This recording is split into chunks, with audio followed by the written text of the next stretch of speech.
really want to. I'm torn between never being on the internet again for the rest of my life and spending every day of my life on the internet just to push this shit. Man. Like it has to be one. I ain't got no in between. I can't do this like off the net, on the net shit. Like I ain't been on social media. Matter of fact, speaking of social media, I fucking just you know that clip that fucking be resurfacing. Huh? I got it on my phone. It worked. Yeah, but that clip from the Ink Master shit, I had been off social media. You can pull the door closed too. We're gonna get an echo. But I had been off of social media for fucking about 2 weeks, a week and a half, 2 weeks. I'll go check my messages and shit. Mm-hmm. But I stayed off for 4 weeks, and I'm just like, damn, my life was so much more peaceful, by the way, too. Oh, absolutely. Yeah, but you got a fucking 15,000 less opinions in your life. I'm tattooing one of my clients, and he showed me say, look, man, look, you see this on TikTok. So the clip they went viral on TikTok. And going viral on TikTok is a whole different world than going viral on anything. Yes. Clips. Right. And it's fucking, so I'm like, all right, cool. Like, whatever. You know what I'm saying? I'm like, I ain't really tripping on that shit, bro. He's like, all right, yeah. So I decided to go check my messages. And when I go to my messages, I got like 40 unread messages. I got fucking my followers going crazy again. Right. And I'm just like, what the fuck happened? So I see in my messages that old girl DM me. And she had me tagged in something. The girl from the clip, she had me tagged in something. You recording, you boy? Mm-hmm. Anyway, she had me tagged in something, right. And I'm just like, but it disappeared. So I asked her, I say, like, what was it? And then she was like, oh, the clip that you, the clip of us again, it resurfaced. It was on TikTok. I'm talking about over 2 million views in one day. And she was like, and I just had to speak out about it finally because I wanted people to know how it made me feel and how traumatic it was for me and how it's like lingered with me. Right. This shit like was six years ago. Right. So I'm like, yeah, I can understand what you feel. And I'm like, it wasn't a moment I'm proud of. You know what I'm saying? It's nothing that I've actually never reposted the clip. Right. I could have took advantage of the shit and had all kind of interviews and other shit and all that. But it's just like, it wasn't nothing I was proud of. I know I'm bigger than that. I can get where I'm going without having to take that kind of shortcut, which most people would have taken it. Right. So I'm just like, nah, I can feel what you're saying and understand and I get it. You feel what I'm saying? But at the end of the day, I'm just like, me personally, that was mild to me from the world I live in. That's mild. But anyway, so I go to read the fucking messages in the inbox, and boy, they going crazy on me. I had somebody, you fucking nigger, I hope you die. What it was, I had to the internet. Yeah, I had a message with fucking like 19 monkeys. Like just the monkey emoji. Nigga just put monkeys on just that monkeys, bro. You take the time to do this shit. Bro, these folks were so fucking angry, bro. But what blew me more than anything is I'm like, bro, y'all are acting like y'all are so angry that I said this to her, right? And it was out the way and it was out. But I'm like, bro, listen to y'all, bro. But mind you, I'm from a place to where you can't rattle me, bro. Right. You can't bully me. You can't rattle me. You can't hurt my feelings because it's just like, bro, I'm confident in who I am, and I was just like, I'm just come from a place, bro, that's what we did. Like, we hurt each other's feelings constantly, so it wasn't really no big deal. But these folks, bro, you had to read these fucking comments. I ain't never received hate mail. I was almost honored a little bit. Yeah, but why you got to be a nigga just because you told a white girl she looked older than what she looked? Bro, that's a fair assessment. Bro, that shit said, boy, you fucking nigga, I hope you die. You're going to take accountability for what you did to her, I promise. Man. I'm like, bro, like, are y'all fucking kidding me? But what's funny is nobody came to my rescue when she shitted on me for 4 or 5 episodes straight. The only reason why I ever fucking retaliated, bro, is like, I would have never said anything. But the producers who fucking put the show together came to me on the slick and was like, hey, bro, like, look, man, defend yourself. I'm looking out for you. Right. Like, I want you to say, like, this shit don't look good on camera. Knew how they was gonna clip it's like, yeah, it's like you're looking bad. And I'm just telling you, now this is one of my dogs. It was like filming the shit. He became my dog and everything. He made sure like my jetpacks and all that was on camera when we was filming. He was cool as fuck. Shout out to Everett. But anyway, he was like, yeah, man, this shit gonna look bad, bro. Like, defend yourself. Yeah. Like they being assholes to you. It's not gonna be a bad thing if you defend yourself. And I'm not telling you this on no TV shit to make no ratings and shit. I just don't want you to look bad on TV. Because the first 3 or 4 episodes, even my mama came to me like, God damn, like, you just gonna let the girls run over you like that? So they was airing the episodes? As I was shooting? No. He telling me that when it does air, I'm not gonna look good. Oh, okay. But by this time, we had already filmed 3 or 4 episodes. Right. And I didn't even go in with the intention of like bombing on the girl. I just was like having a bad day. And I was just like, I was ready to go home. I had been there for fucking a month and a half. Not the days. Yeah, so I'm like, man, I tell my homie Sketchy, we walking in, and he like, bro, I'm over this shit. I said, me too, bro. I said, I tell you one thing. A bitch say something to me today, I'm gonna ruin their life. And he was like, hey man, they've been trying to bully you the whole time. I was like, yeah, bro, I ain't wanting to be bullied, bro. I just because it was another black dude on the show. They was bullying the fuck out of him too, and he like, I'm getting bullied because I'm allowing you to. You feel me? I'm just letting you do your thing, and I ain't really tripping. But I was just in the mood that day, and I walked in, and I sat down, and mind you, we was downstairs, and they was doing critiques on the tattoos. And mind you, I don't really mind like the critiques. Like I'm somebody, you can tell me some shit suck, and I'm cool with that. But the issue is that don't look at something I do when there's something worse than mine. Bypass that and be like, good job, and then come over here to me like, what the fuck is this? Right. Like, no, shit on both of us, because I know his shit terrible. Do you feel like it was set up? Like I never. All I've seen is reality TV from the consumer's point of view. Is it scripted at all? No, this show is not. Like I've done Black Ink and all that. That shit is scripted, 1,000%. You feel me? They'll literally come in and tell you what the scene is gonna be like. You feel me? And then you kind of like play it out. But this right here is not scripted. The way they do this show is they know your personality and they know who you are, so they know how to put you in situations that's gonna make you react. Right. It's not scripted, but it's like it's planned almost. Like I'm gonna put 12 in here with someone, so I know he gonna slap shit out of him. He don't like him, and they'll sit y'all together and be like, 12. You said you ain't like his tattoo today, and they'll back out. Right. And y'all will start having a conversation. Yeah. So, but with her, they didn't even have to do anything. Now, mind you, I don't know this fucking woman from a can of paint, and I'm nice to everybody on set. You feel me? And I'm like I only knew how old she was just from having casual conversation, and just like, you know what I'm saying, you dope as fuck to be so young. You know, because she was dope. She was one of the dopest people on the show. So somehow the first episode came on, and they were just like, the captains chose like what assignments you were supposed to do on the team. And the captain of our team told me, hey, we just want you to keep watch. I'm like, damn, I ain't worried they're tattooing. I'm like, all right, whatever. Fuck, you know, sometimes being a good teammate is cheering from the bench. Right. I'm with that, like, whatever. But what pissed me off, I hate being called lazy. Because I know, you feel me? Like, bitch, black people built the country. How the fuck are we lazy? Right. You feel me? Like, now we don't want to do some shit for free, we lazy. So that's always in the back of my mind, especially when I know I work harder than anybody I know. It's just that my opportunities aren't there like yours were. You feel me? Yeah.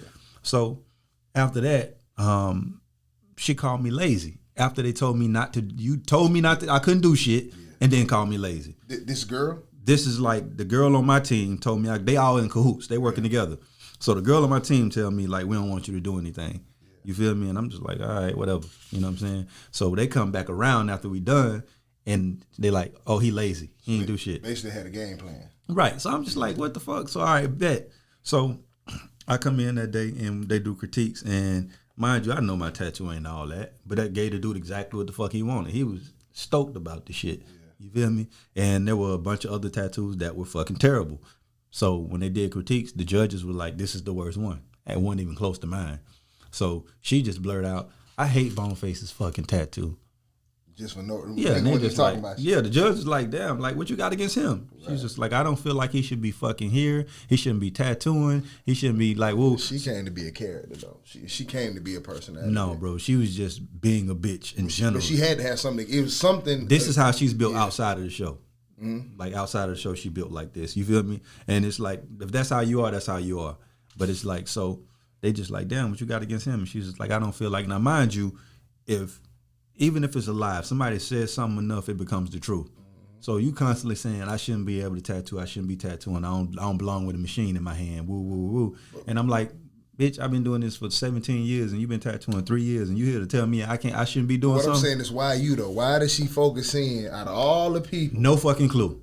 That's what I'm saying. There had to be something though. No fucking clue. She didn't just come there and be like, we finna get around. Nigga. We finna get around to it. Okay. Because I had a feeling what it was. So now mind you, the girl on her team had the worst the girl on my team that was her friend. We were all on separate teams, but the girls were working together. You know what I'm saying? So the girl on my team had the worst tattoo. So in order to protect her, she had to find somebody else to pick on, I guess. You know what I'm saying? Because she couldn't pick on her, so she had to pick on me. So I'm like, all right, bet. So she says I have the worst thing. So the judge is like, damn, Bone, like, how you feel about that? I said, I don't feel no type of way. That's part of the game. She got her own opinion. That's fine. Right. We go back inside. We sit down. You on there being cool. They want so I'm sitting on the couch, just like I'm sitting when I said it. I'm sitting on the couch. I ain't said 2 fucking words. You feel me? And boom, boom, when they talking about the tattoos and shit, and everybody saying that her friend got one of the worst tattoos, whatever. And then she was just like, I hate fucking Boneface's tattoo. I'm just like, God damn, like, here we go again. You feel me? Like, all right, game on, motherfucker. Like, you feel me? So the roast already got them brewing in my mind. I'm trying to figure out what angle I'm going to hit your ass at, because it's beyond tattoos now. You feel me? I'm ready to embarrass you at this point. I don't give a fuck about the tattoos, because you really just trying to play me. You feel me? Facts. I ain't did shit to you. I don't even know you. Yeah. You know what I'm saying? Everybody else love me except for your ass. You feel me? So, boom. She go again. Boom, boom. Why are you here? So, and then that's when I said what I said. The shit clicked. And it was just the perfect opportunity. Timing was right. I said the shit. Everybody's face was like, what the fuck? Yeah. But like, it was like, I mean, what do they expect? If they were sitting there watching that shit for as long as you said it was going on, they should have expected you to say something. She should have expected you. I cussed everybody out.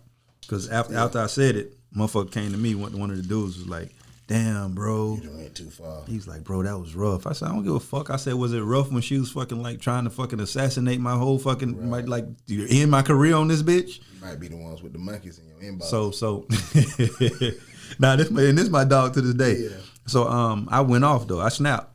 I really snapped on everybody. I was like, bro, don't ask me to fucking apologize. Don't do none of that shit. I don't want none of y'all motherfuckers talking to me about nothing. Like, I ain't trying to hear it. I turned into who I am. And like, I'm like, yeah, that shit dead. I was nice long enough. That didn't work. So maybe I need to be this guy. You should have walked in there like that. Yeah. But what's funny is I had more roast. I had more. Yeah. But I just stopped because when I said that shit, I could see how deep it cut. I was like, ooh. I ain't got even. I would have been just beating the dead horse at that point.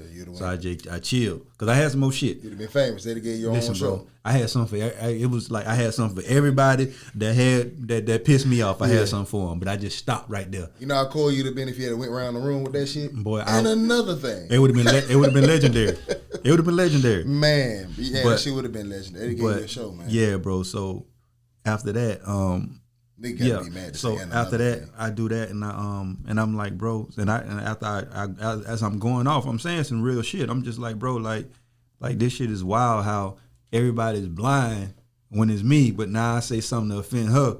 It's like now I'm the bad guy. Can't do that white queen like that, man. Man, I fucking went off, bro. After that, nobody said shit. Everybody was afraid of me from then on out. Yeah. They wouldn't say shit to me on camera. Everything was said like in conjugal, like in the fucking confessionals, in those, and in private, no. Because if I was a dude, I would have slapped the shit out of them a long time ago. Yeah. But it's a female, so I'm like, what the fuck am I gonna do? Like if it was a dude, I would have been put off the show, because I would have felt like he was trying me. So if you fight, y'all get kicked off. Absolutely. If you even threaten to fight, you get kicked off. Oh, okay. Yeah, but it was just like, bro, I would have went home gladly. They clearly can't be in the love and hip hop contract. No, because them motherfuckers scrapping the same thing. Early.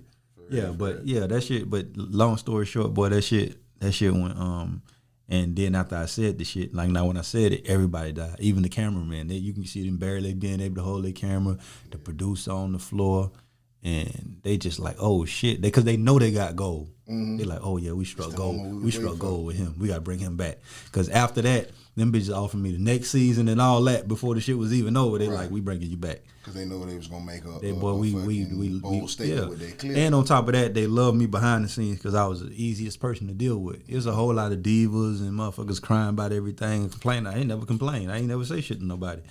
So after I said, one of the guys is like, man, don't worry about it, man. Still in here. I think this nigga part of the podcast. That nigga hung out, man. He did though. They said, one of the dudes was like, don't worry about it. They're probably not gonna use that. And the producer walked by and said, fuck that, that's going to be the trailer. Yeah, I said, oh, shit. And it was now, mind you, after it happened, Kelly Doty was on the show. She was the heavy set white girl with the colorful hair. She was real good. But she was one of the females that I was real cool with. And she was just like, man, that's not you. Like, I don't know you like that, but I can tell just from my conversations with you being like you that's out of character for you. I said, and it was. I'm like, I got sisters. I would never insult a woman. I'm like, they kind of backed me in the corner.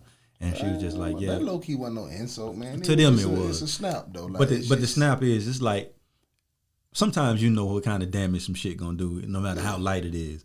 Like if I know you insecure about something, right, and I mention it, like you got a girlfriend. If your girlfriend insecure about her little booty and you crack a little booty joke, right, it's gonna cut a little deeper than it would with anybody else. Booty, yeah. Right. And she wants surgery on that ass, and you say something about that little booty, it's gonna drive her crazy. But also, if my girl knows she got a little booty, she shouldn't be around the house twerking all the time. You see them? See that reference? This is true. Then when I make reference to your little booty, like you got, babe, look, right? Like, babe, so that's how I felt, because it's not my fault. As a black man, bro, I already understood. As a black man, if I insulted a white woman on TV undeservingly in that fashion, it would have ended my career. If you insulted her undeservingly, if she didn't deserve, it would have ended my career. I mean, possibly. I would. You would have went. I tattoo 90% white people, bro. Yeah.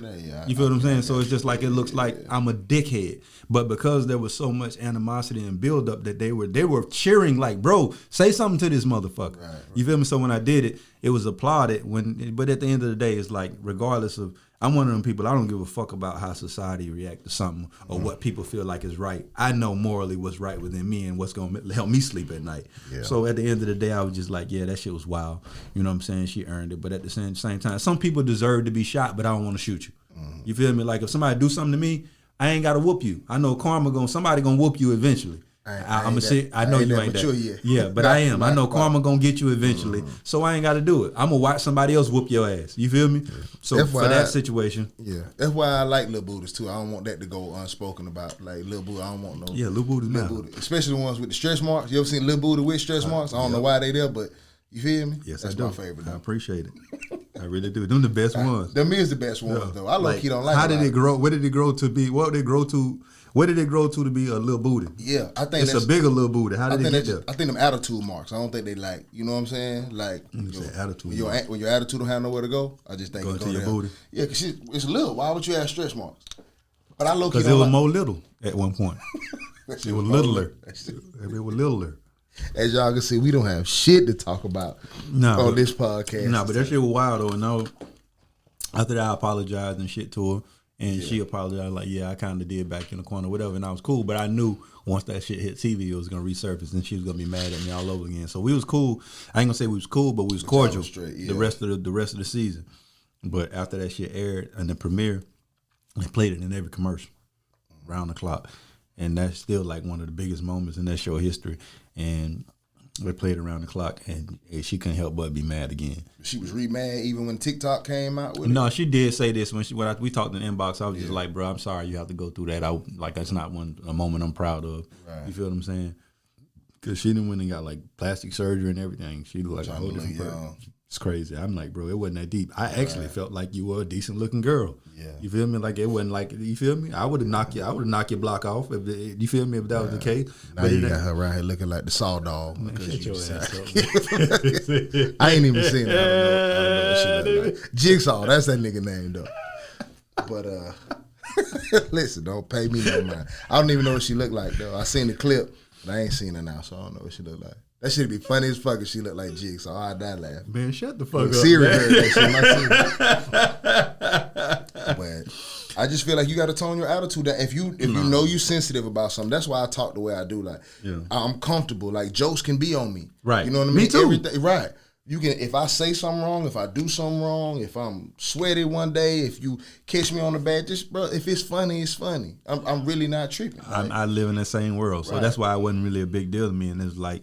But I understood why it could be a big deal to her because people are fucking self-conscious about their image, and that's what it was. But she did say that like I know it's not your fault that it's resurfaced, and it's just people are exploiting this shit. And just like the show exploded, they could have not aired it. But you feel me? I was like, yeah, it was out of my control after I said it. I said it's just a bad moment cemented in time. Yeah. You know what I'm saying? So it's like if we get in a fight, we can be cool again, but you might feel some type of way when that bitch on YouTube and everybody's talking about it. It's hard to let that shit die. Yeah. You want to fight me again and we supposed to be cool. I'm just like, damn, bro, we squashed it. Social media brings shit right back up. But it's dope you said that though, because I kind of wanted to talk about accountability today. Like I thought about all day what the fuck we was gonna talk about, and this semi has something to do where I'm going to make it a serious conversation, of course, but just like, you know, little shit get on my nerves. I think if you run a business, that you should have accountability. Like, everybody needs a job, right? Mm-hmm. If you got a job in this day and time, like, it's a blessing, especially coming out of the pandemic and everything. You notice there's more homeless people, bro? Mm-hmm. Like, I thought I was tripping, you know what I'm saying? But I went to a couple stores. I'm like, bro, I saw a homeless nigga at an ATM. You know how offensive that is? If you gonna pay, listen, though. Was he getting money out? No, hell no. He was. Was he getting money out? No, he waiting on. But I'm offended. That's too much. Yeah. Don't wait on me at the bank. Yeah. Give me a little room. Yeah, meet me somewhere else. Like, be next catch door me at at the the car gas. wash when I leave the ATM. That nigga was at the ATM, like the drive-through ATM. I thought you would say he getting some money out. No, like I'm behind the car and I'm looking at this. Has nothing to do with what I want to talk about. Go ahead. But I'm behind the car and I see the nigga up. I'm like, do he know? Do he know that person in the car? And I see him asking them for something, and they motherfucking drive off. So when I get up there, they're like, brother, if this is the ATM, this nigga is hovering over the ATM like he can see my pin. That's how close this nigga is. I'm like, bro, are you good? Like, what's up? Oh, man, I just wanted to know if I could hold a little something. Now, you can't tell him you don't have no money.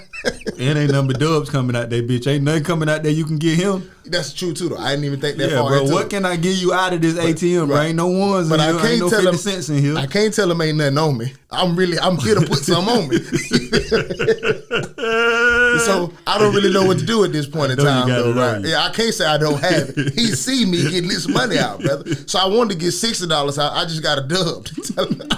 I couldn't even get out what I wanted, though. So I literally got out of dub and like, bro, now I need this, bro. I'm finna stop and get some gas, though. Uh-huh. But I just thought that just show you the times we in, like, people getting desperate, though, you know? Audacity. But I think people need accountability.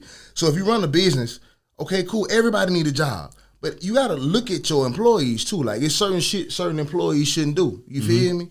If you like a fast food restaurant and your cook got sores and shit on their arm, they shouldn't be the cook. No. They shouldn't be in the restaurant. You need to be taking the trash out. But at least make them wear long sleeves or something, right? Bro. Yeah, no. So I went to this, and I've always been like this. Like, back when I was really fucked up, I used to eat at Checkers. You know that Checkers on, it's only one Checkers, right? No, there's a couple. There's one on Fairfield, and there's one up here on fucking... No, what's the one like going towards Sacred Heart Hospital? Davis Highway, yeah. So I used to go to that Checkers all the time, right? Mm-hmm. And I got to the point where I had to learn this lady's name, and I used to have to call up there and ask for her. Mm-hmm. And then if they said she was at work, I'd just hang up the phone. You feel me? If they said she wasn't at work, I would come. And the reason why I would come is because I would order my food, and I would get around. I didn't recognize her voice. Boy, you really did an employee check? I had to. Because it was fucking up my food. Go ahead, though. Because so I would come around, I would order my food and drive around. I understand if you was PF Chains, Root No, listen though. So she had a mump. Like a big mump. Like, listen though, she had the biggest motherfucking mump. You want that around none of your And I couldn't eat my food, but that mump was big. I think her mump had a headset. Like, she had one, the mump had one. Chill out. Because I don't want people with mumps saying them. I understand it was a condition. But is that what it's called? A mump? Is that really what it's called? Yeah, it's called a mump. It's like like the measles is the small ones in the. It's really a mump. Boy, that ain't a fucking mump. Yeah, you can look it up. It's called a mump, brother. Pull your phone out. Damn mump, man. Brother. Keep talking. I'm gonna look up mump. That bitch was humongous, right? So I just couldn't eat my food. It was no offense to her. I know she can't help it, but I can't eat my food either, and I can't help it. So I'm just like, all right, I had to learn her name. And look at this nigga looking it up. I'm looking it up for real. I had to learn her name, so I would call up there and see if she was there. If she was there, I just want to come eat. So today, I'm at a fucking meeting. We gotta put that shit on the screen so people can see. Let me see. This shit ain't even funny, bro. Let me see. It's not funny, bro. Let me see. It might be her. I'm putting it on the screen. Fuck it. I didn't even know you could do that. Oh yeah, absolutely. That's what this motherfucker here for. This shit is not funny, bro. This is worse than the boy. We're gonna get canceled, man. Yeah, we're gonna get canceled. Absolutely. But you guys, man, listen. Oh, listen. You cannot help your conditions, brother. I could easily be born with a mump. Images. Why they got the little girl on there? Oh man. See, they only got the kids though. They'll take the kids down. I ain't mean to, bro. Put adult mumps. Google that. I don't want kids because I look bad. You can't do. Put it in the bottom left of the screen. Yeah, click on Buddy. Big jaw. Quagmire. Hold on, man. I call that nigga Quagmire. Your ass dumb, bro. You going to hell, brother. I want you to know that, jokes. Man. Gasoline draws, man. But I have Brother, can you please take the children down? Like, I don't know how to operate this shit, bro. We got to edit this. Yeah, click dog. I just want butter up there. You can't double tap him and make him big. Yeah, man. Your head stupid, man. You a double tap and make him bigger. That's wild, then. Oh man, that's butt. On the bottom left. Right. Look at us learning. See, y'all learning stuff with us today, podcast people. This shit gonna get professional one day. Y'all put them at the bottom. Y'all put it by me. I can't drink my drink. Yeah, no, drink your drink. So that's who fixing your food. Right, but hers was bigger than that. Her shit was like, hers was huge, brother. Like I said, brother, I think, you know how they got double drive-thrus? I think she did a side and it did a side. Man, shut the fuck up, man. I just couldn't eat that. So listen, today I go to a restaurant and they're like, I feel you, everybody need a job. I'm cool with that. So they had a lady, bro, like she's short and she overweight, may have some kind of condition. I don't know. You feel me? You could tell she just wasn't the wittiest, whatever. And that's cool. I don't care nothing about that, right? I'm just here for fucking McDonald's. You know what I mean? So it's hot as fuck. She's sweating and everything. She should just be on the register. She should just be tapping buttons. She shouldn't have to move around, right? So they hand me my bag and sweat drip off her face and it hit my bag. I'm not eating this, brother. Like, I don't want to make. Did it drip off the Mumps side? No. This not a Mump. This is today. Yeah. Oh, this today. Yeah. So she hands me my food, and as she hands it to me, a sweat like in slow motion, I'm like dead. a movie. I'm dead. Drips off, and listen, a paper bag is brown and it's dry. Back. Take this back. That bitch hit my bag and spread. Like, you know what I'm saying? Take it back. And they looked at me crazy. Yeah, I'm like, man, hey, listen, I know y'all busy, but let me just get my money. Take the bag and just keep the money. So the manager come out and was like, what happened? What's up? I said, excuse me, ma'am, not the, I just would like a refund. Her sweat hit my bag and that's just not for me. Well, it didn't touch the food. And I'm like, ma'am, are you going to argue with me about, you want food out of a sweat paper bag, man? Like, well, how you know it went through? I said, brother, are we really having this conversation? I'm like, bro, I can't be here right now. Are you the paper bag specialist, bitch? I don't want this food. So it's just shit like that, like little simple shit like that's really what I went through there. And I'd be like, only me, bro. That's why I said I need a reality show. But you can't script shit like that. You a damn fool anyway, thinking you finna go to a Checkers and get good customer service. No, but this was McDonald's. It wasn't about customer service. It was just, bro, who wants sweat on their bag, bro? I saw you sweat on my bag. Yeah, man. I watched you drip. But they feel like, bro, if you eating in those parks, you don't mind sweat on your bag. Because somebody that mind sweat on their bag ain't eating there. That's just the way I am. It's like I don't eat at certain restaurants because I understand the caliber of the employees or the business itself. I don't want no McDonald's or no Burger King because I know what type of people they hire. It's almost eating in the slums. That's like that's like fucking in the projects. Right. You feel me? And expecting coochie not to smell like coochie. But listen, it's some you go to these fine restaurants, like look at a nigga out taking a smoke break. Right, but they keep him in the back so you can't see him sweat on your bag. Yeah, that's exactly though. He sweat. That's my point. But you ain't get to see it. He shouldn't be out front. Right. So that just led me to accountability. So to make this serious, we've been fucking joking all the time. I want to ask you a personal question, right? Mm-hmm. So you've been through. I'm not gonna ask you how many successful or failed relationships that you view, right? Mm-hmm. What level of accountability do you take? But I want you to be specific, not general. Mm-hmm. Like you don't have to identify nobody in particular, right? But just find a relationship in your mind, bro, that went wrong and you feel like you weren't the wrong party in it, right? Mm-hmm. It was their fault that it went wrong. Mm-hmm. But what can you say about yourself? What level of accountability can you take for why this went this way? I think a lot of this, in most of the relationships I've been in, I've always taken accountability. And one in particular, I feel like they were the reason it failed. And a lot of times, I feel like accountability has a lot to do with it too. So if you and I have a situation where if I'm dating somebody and I tell them off rip like, hey, I'm this way, I move like this a little bit, I'm gonna be like this sometimes, you know what I'm saying? And then they're like, okay, I'm okay with that. And as time goes on, that becomes an issue. Right. You feel what I'm saying? But they stay in that like, and that's another thing I have. I'm gonna answer your question, but I'm gonna say this too before I forget because I'm scatterbrained. I hate when people are in situations like they'll be in a relationship, right? And they'll endure all these things or whatever, and then at the end of the relationship blame you for all those things that they endured. But me personally, if there's something that I can't tolerate in a relationship, I'm out. Because it's I have to be held accountable for sitting through some shit that I know I ain't supposed to be sitting through. People will sit through some bullshit, right, and blame you for them sitting through the bullshit when we all have the option to leave in a sense.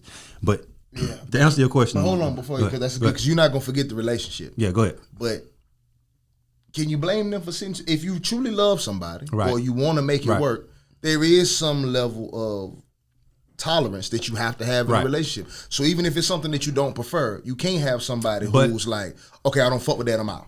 No. You know I don't mean that on a minor scale. Let's say, for instance, like I'm just gonna like be direct. Like I'm not somebody that's we understand that I'm not really into polygamy. I don't believe in polygamy per se. I just don't feel like monogamy. Monogamy. I'm talking polygamy. Yeah, I don't believe in monogamy or whatever.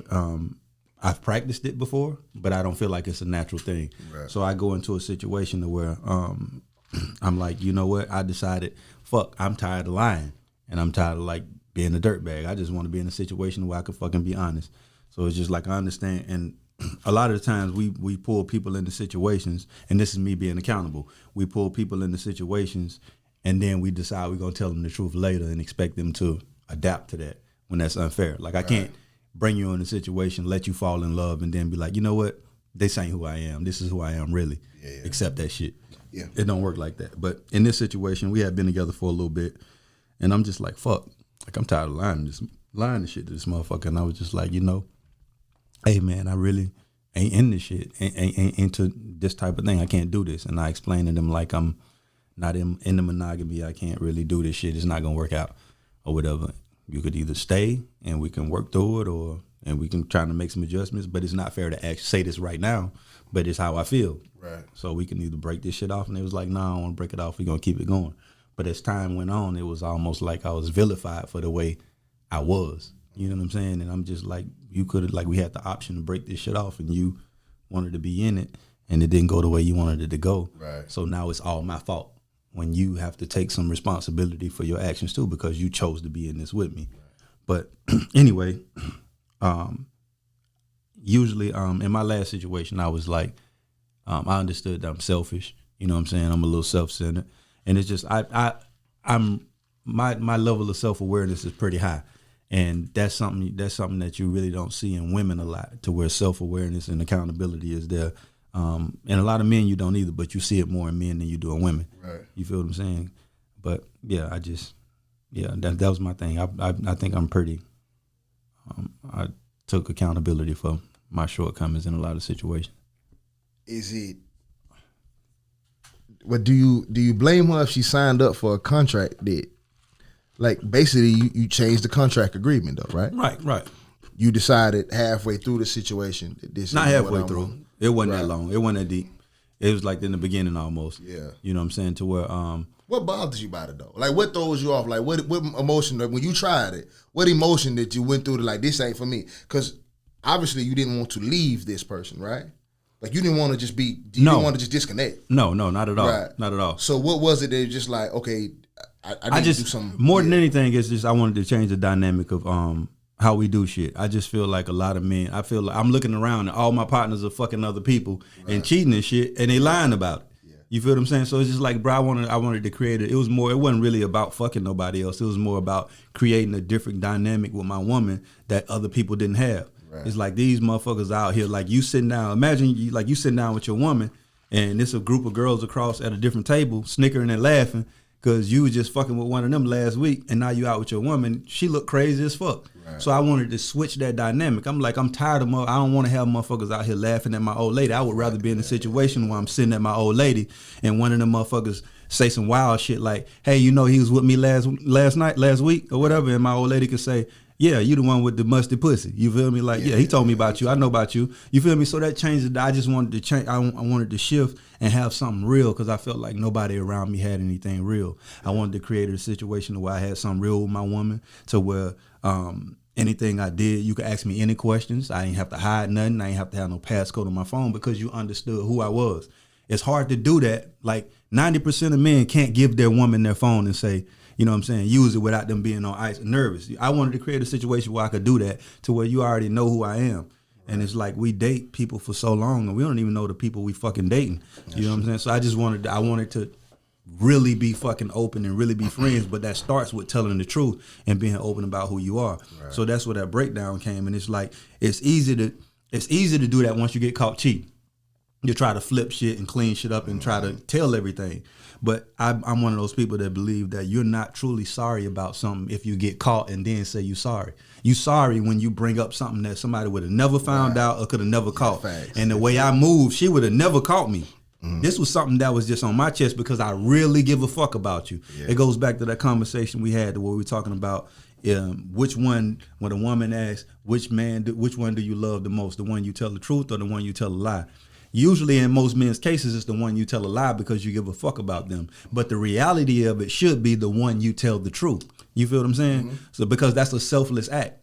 Lying is a selfish act. Yeah. So if I'm lying to you, you feel me? I'm protecting myself, and I'm trying to keep you around in the fashion I want it to be. It's like manipulative. So I'm like, I don't want to be that guy. I want to create a situation to where I can tell my woman the truth. She knows who I am. We'll go through the tears and we'll go through the hard part and we make adjustments and keep moving forward. Now, this one a situation where I'm just like, I need to fuck somebody all the time. I'm just letting you know, motherfucker, that that's not a real thing in my life right now. Your pussy ain't going to be the last one I see for the rest of my life. You feel what I'm saying? So if something were to occur, I don't want you to be caught off guard. I want you to understand who I am and say, okay, I want you to be able to, it'll be an easier pill to swallow. I'm not saying you would be okay with it ever, but it's an easier pill to swallow when you know who I am. Yeah. So it was more of a transparency thing than it was I need to fuck somebody else thing. Yeah, no, I got you. Yeah. I just wonder from a person who openly, says they want to practice polygamy or who does. No. What does monogamy feel like? Yeah, but no, I don't. And what's funny though is I don't want to practice polygamy. I don't need two women. You feel me? Right. I just need the freedom to be a man. You feel what I'm saying? Until I no longer want to do the shit. Absolutely. You feel what I'm saying? But that's just the reality of it. And it sounds real unfair when you say it that way, but that's fucking how we're wired and that's who we are. And it's going to happen whether you give permission to fucking not. So I would rather you be in on the jig than me fucking just be doing some shit behind your back. I don't want to lie to nobody. That's why I like being single is I don't have to lie. Yeah. You feel me? It's just like, motherfucker, yeah. Like, it is what it is, and you take it or leave it. That would be a dope segue into that question that young lady asked on our last podcast episode. She put a comment under the actual episode on YouTube, but I don't want to drift. I'll stay on accountability. Just remind me to come back to that. Mm-hmm. For me, bro, like this is something that I really been dealing with, like in my life personally, and I'm about to be like retarded, transparent on here. I gotta use better words. I'd be using defensive words. Like I can't. What's really transparent? I guess I could have said that, right? Everybody offended by everything now. Yeah, lingo sometimes comes out, but right, and that's something we definitely got to do before you got to go forward. That's something we got to start doing. Mm-hmm. I think, and this is me being accountable. Since we're talking about accountability, I think sometimes we're real insensitive about how other people feel. Like we had the little people comments that we were making. Right. And then when I reflect back on that, I'd be like, damn, that's wild. Right. But I guess I'm that way. And I'm not trying to defend it because it sucks when you take accountability and then you go back and say some shit. But you're that way because you don't mind. I don't mind. Right. You feel what I'm saying? Right. So it's just like, and we just live in a world that's so fucking sensitive. You can't say shit. You can't feel shit. Mm-hmm. And it's just like certain things are okay. Just like it blows my mind that in rap music, a rapper can say, you feel me? Get it back in blood. I'm going to kill my ops, shoot them niggas at the club, kill their whole family, knock their grandma off. Mm-hmm. You feel me? Boom, boom, boom, bitch, black bitch, all this extra woo, woo, woo. Right. And it's just like you say something as simple as like, I seen a deer, it was queer, and motherfuckers just like, oh, cancel him. Right. I'm like, bro, did you not hear this man talk about mass murdering a whole fucking neighborhood? Right. They can't wait to get to the club to sing it. You feel me? Yeah. And it's just like, bro, we celebrate so much shit, and it's like our fucking concept, and we have selective comprehension, and we choose what's offensive and we choose what's not. When a lot of shit we do is offensive, and a lot of shit we say is offensive, but we choose parts. Because if I said a black joke on here, you feel me, and like we say nigga all the time on here, right? That should be offensive, right? But it's not. Listen, you can say nigga on any but platform, it's not, and it's okay, and it shouldn't be. HBO, any TV, any movie, any podcast, you can say nigga a million times. Nobody. It's one of the worst words in the English language. I give a fuck, man. You feel me? Yeah. But if I say like damn, that's gay as fuck. Like, and you know we don't mean it no type of way. Exactly. Just like I didn't mean nigga no type of way. You feel what I'm saying? You know I don't mean it no type of way. That's just how we talk growing up. Right. And it's just crazy how this country was in a space once before to where all of that was okay when they used it and when they wanted to use it. You feel me? Like comedians said it all, hey, crack fucking gay jokes all the time. But when it was convenient for this country to profit off of gay people, you feel me? Now you can't say nothing because you fucking with the bag. That's what it all comes down to. No, you can say nigga because it doesn't affect the bag on nothing. Money. Right. You feel me? It don't affect the money. Niggas still gonna buy whatever. They still gonna do whatever. We gonna stick together on shit. On nothing. You can say nigga a million times. It blow my mind, bro. Right. It's retarded to me. And I'm just like, bro, the common sense in this country is ridiculous, bro. It's just like we don't have any. It's like motherfuckers pick what they want to be offended by, and it be some small shit and the big shit we ignore. But go ahead with what you were saying. I ain't mean to cut you off. No. That's cool. But yeah, accountability for me, bro. I've been thinking about going to therapy for something that I've talked about a million times on this show. Y'all will hear me when I talk about relationships. I use this one. It's my golden goose of relationships, the one that I was madly in love in and all that kind of stuff, right? And that's been over for some time now, about 6 years. So it's been about over as long as it was a thing. You feel me? But I'd be lying to you if I said it didn't affect my life, and I think it affects my life because I'm not sure how much accountability I take for what happened, right? Mm-hmm. So I'm the type of person, bro, I don't love much. Like, it's like, when I say that, it's like, it's very hard for me to meet a woman or meet anybody that come into my inner circle. I'm not looking for new friends. I got all the friends I need, right? Right. So when I meet somebody, that's always genuine respect, but like, I don't give a fuck if we hang out or we, you know what I'm saying? Right. When I meet a woman, I'm not necessarily looking for love ever. You feel me? It's just I gotta meet you and the vibe got to go right and boom, right? But when I let you in that inner circle, like I'm giving off Pepe Le Pew vibes a little bit. You feel me? Right. Like I hold on for dear life when I love something. You know what I mean? I don't know if that's me being a protector or whatever the case may be. But I've used examples of how this woman did me wrong. I got a million of them. I could just go down the list that would blow people's mind, right? Mm-hmm.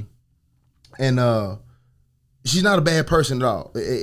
Like, even when you hear all those bad stories, you're like, damn, why would you stay with somebody like that? You know what I mean? Right. I can give you some good stories too. You know what I mean? This woman was the love of my life. But then when I look back through it, like you said, sometimes people will hold you accountable for some shit they stayed for. Right. You feel me? Right. That shit went on so long, and that's the point I was making earlier, but go ahead. Right. And I saw all the cues that this woman wanted to leave. For whatever reason it was. She wasn't ready for someone like me. She generally wasn't ready to settle down. Like, I came out the blue, I surprised her. It went better than she thought it was going to go. Next thing you know, you're in a relationship and you had all these other goals and things and whatever, and settling down, and that shit was an anchor for her. You feel me? Right. And I don't take accountability, bro, for not seeing the signs earlier and letting this woman go live her life. I could have saved us both. And I was going to ask you this question. Because when I hear the stories and shit, right, it's like, I'm pretty sure y'all had good moments, but it seemed like the bad outweighed the good in a lot of cases. So my question to you is like, why did you choose her of all people? Like, what about her made you land in that space? Because I'm sure you've met some good women in your time. Like, what about her that landed you in that space? I've always wondered, like, what about her that landed you in that space?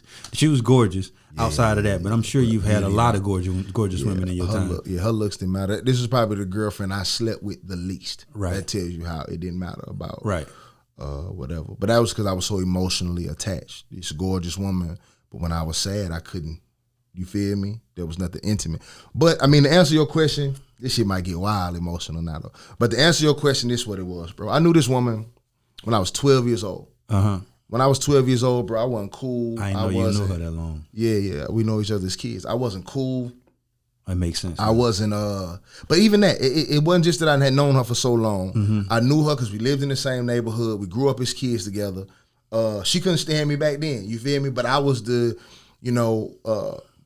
fat, funny nigga, you know what I'm saying? So I could always joke and I always had something to say. But I wasn't no ladies, man. I didn't have no swag about myself or nothing. And she ended up dating my best friend at the time. But we kids. That shit ain't, you know? Right. But I've always desired this woman, bro. Like, I don't know, for some reason, oddly enough, even when I moved away from Jacksonville and I moved here to Pensacola, I always thought about this person just randomly, like what they was doing, what they looked like, whatever, right? So when I got older, you remember when I was about 23, 24, like I was making stupid money. Right. Like niggas thought I sold dope. You feel me? Right. Like I was doing amazing for a nigga that age. You feel me? So I was going through Facebook one time and I saw her sister, right? I saw that name. I was like, damn, I wonder if this is her sister. So I hit her sister up, like, are you the sister of so-and-so? And she was like, yeah, I was, is what she said. I'm like, well, damn, I thought she died or something. And she was like, but they were just fighting. They had just fell out about some shit. I was like, well, listen, since y'all cool, well, since she ain't dead, I like, if you don't mind, give her my phone number, right? She ain't dead. Right, give her my phone number. And she actually did that shit. So this girl hit me up and she was coming to Pensacola the exact same day I got off, right? Mm-hmm. I kid you not, man. I hope somebody show her this clip because she probably hate me, but I met her on the 4th of July, bro. No lie. I was out there with my daughter and my mama and my pops was actually at the time. Your daughter, how old? 3. Young, right? Yeah. Okay. My daughter, baby, right? And I remember her walking up, bro, and I kid you not, bro. She was the most beautiful person I had ever seen in my life, bro. Mm-hmm. She was nothing like I thought she looked because I haven't seen her since she was 12. You feel me? Right. But it was just far beyond my expectations. You know what I'm saying? Like, it was just something about her, the vibe, whatever.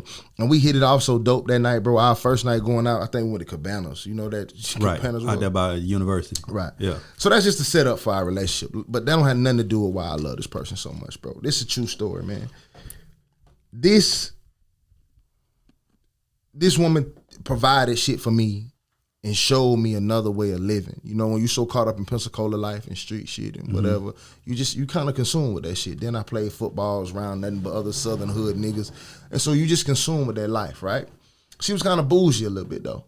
So the places that she would want to go, the things that she would want to do was outside of my normal realm, right? Right. So now you got me trying to, dress different to get into this fine dining restaurant. They won't let me in with none of the shit I got on. Right. You feel me? So it's just, I'm experiencing things and I'm seeing the world and I'm seeing it with this human being. You feel me?